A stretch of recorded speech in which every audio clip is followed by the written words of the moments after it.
టాలీవుడ్ ఇండస్ట్రీలో తెలంగాణ మంత్రి కొండా సురేఖ చేసిన వ్యాఖ్యలు హాట్ టాపిక్ అవుతున్నాయి.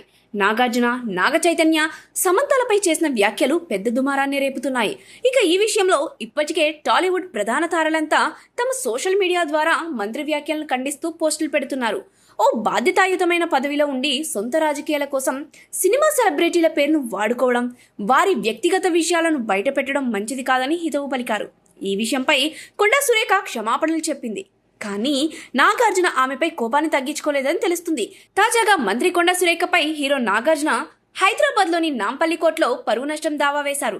తమ కుటుంబ సభ్యుల గౌరవాన్ని, ప్రతిష్టను దెబ్బతీసేలా మంత్రి వ్యాఖ్యలు చేసిందంటూ నాంపల్లి కోర్టులో క్రిమినల్ మరియు పరువు నష్టం కేసు వేసిన హీరో నాగార్జున ఆమెపై క్రిమినల్ చర్యలు తీసుకోవాలని డిమాండ్ చేశారు. ఇంకా కొండా సురేఖపై పరువు నష్టం దావా వేయడానికి కొన్ని గంటల ముందు నాగార్జున జూమ్లో ఎక్స్క్లూజివ్గా మాట్లాడారు.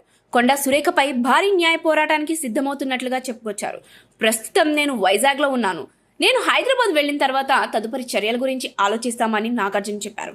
ఈ కేసు సినీ రాజకీయ వర్గాల్లో పెద్ద చర్చకు దారితీసింది. తెలుగు చిత్రసీమలో ప్రథమంగా ఒక ప్రముఖ నటుడు ఓ మంత్రిపై పరువు నష్ట దావా వేయడం అనేది అందరినీ ఆకర్షిస్తుంది.